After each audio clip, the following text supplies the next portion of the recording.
Victoria definitely is the place to be, isn't it, for gardens?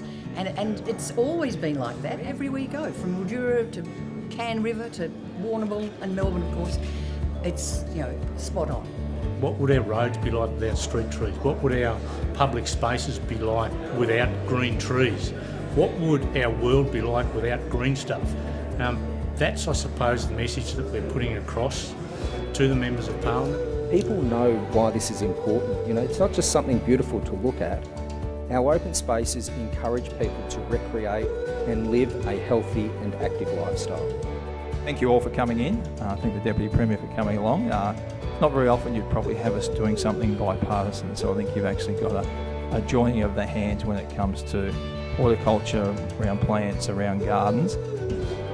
I think we need to lift our profile, and there's some key messages we want to get to the politicians about what we really need as an industry. $1.6 billion in the industry, and we've got employ 11,000 people.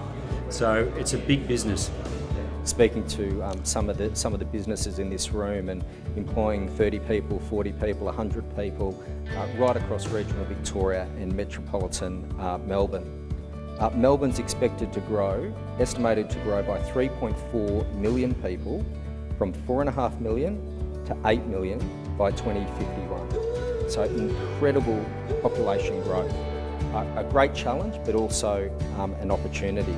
The challenge for the industry is doing exactly what you're doing today, engaging with members of Parliament, engaging with government, and we need to keep doing it. We do it through the Flower and Garden Show, but my challenge to you is that we've got to keep doing this.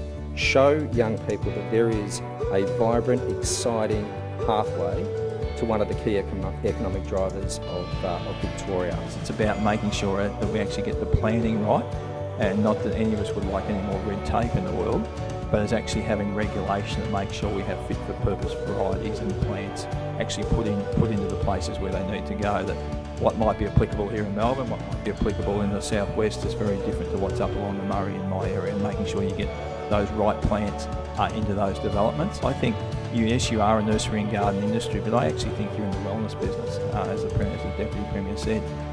Plants, gardens actually are about wellness, and particularly the issues around open space and reducing that heat island effect in our urban environment. That it's very well proven that if you've got greenery, you've got moisture in the urban environment, you increase the livability of it significantly.